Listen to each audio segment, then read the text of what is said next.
Obviously, but especially that young core off the bench led by Kalel filling up the stat sheet. Can you talk about their impact in Kalel? Hey, he was jumping, getting off the ground, and the head coach didn't even have to tell him. I think his teammates are encouraging him to be more aggressive, guarding the basket, and he's getting more alert on situations.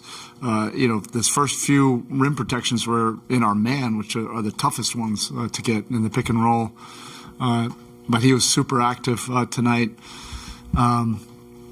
Really should have been 8 blocks. And then I think they took another one off. That could have been 9 blocks. Who's got the most blocks this season? Wemby? 9? Dang it! Should have been Kalel tying that tonight. But I'm encouraged by his last handful of games. Just doing a lot of things that are impacting the game. And I know you got a couple blocks in man, but he has played a lot of zones since All-Star, especially in half-court possessions. Why has that been the right fit for him the last few weeks? For Kalel? Yeah. I don't know.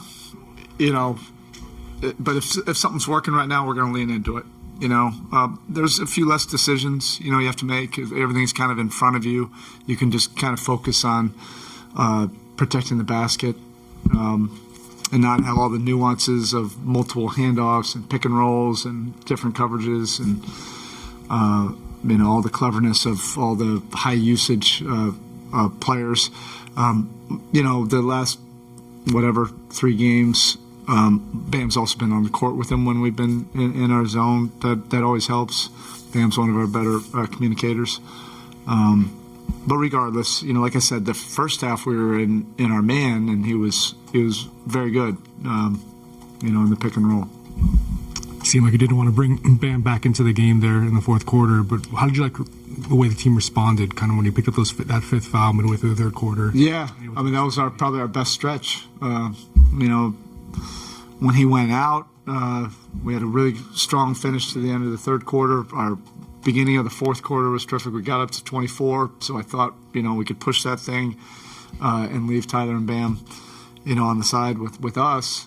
But then they knocked down 3 straight threes, and we were able to respond, from there. But it was a professional win. We wanted to be able to get this back-to-back set versus the same team. We haven't been able to do that this year. We had a handful of cracks at it. We haven't been able to do it, so just a little mini, victory within a season. We wanted to handle that. Sorry for my English. Rafael Padilla, El Paddy TV from Dominican Republic.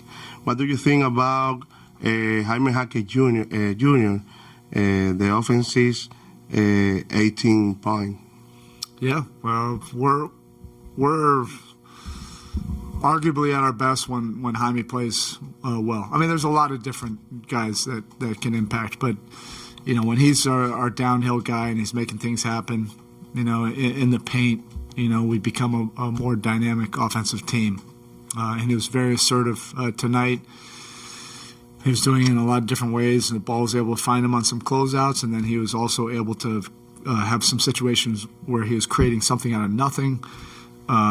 Just really rugged and physical with his attacks, and we need that. We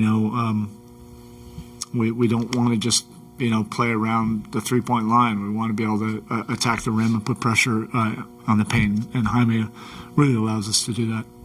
So, but you mentioned guys pushing Kalel to be more aggressive. It seems like it's the case for Kaspers as well. What did you like, I guess, from that first? Yeah, differently though. For sure. Like they're saying, Kalel, be aggressive defensively, offensively, be alert, be aggressive. Be in it. But with this 3-point shot specifically, but kind of pushing the aggression, you got 7 attempts, kind of knocked down 3 in that first thing. Just what did you like? Cass. What did you kind of like his shot? Cass has really been working at it, and he's clearly one of our better 3-point shooters. I don't know if you could make that case in July. He was a good 3-point shooter, but he's really refined it. His release is quicker. His reps, are always at the top of our roster in the gym. He's putting in so many reps, and he's also now able to do a little bit more on the move. And that really helps us. We need that spacing. We need his creativity. We need, the things that he can do off the dribble. But arguably, we need, or we are finding the benefits of his shooting. Playing off of others, and that'll just continue to get better. It's hard to find, players that can do both. They can play off the ball and move and get into open spaces. He's also a very good, clever catch and go guy.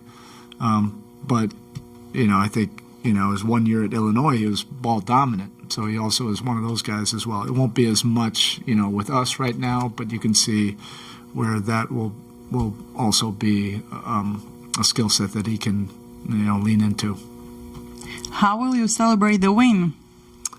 With my tea, my chamomile tea, and then my laptop like Cooper is doing right now, and start to get ready for a big game tomorrow night. I think we earned the right these last 3 games to have a big game on the road tomorrow night. All right? Thank you. Michelle? Thank you. Yeah? These are my students. Hey, welcome. All right? Would you believe this is my 21st year teaching this class? I can't. No. That's amazing. All right? So Guys right here. we got the win. You'll have to come back. All right? Michelle, we'll get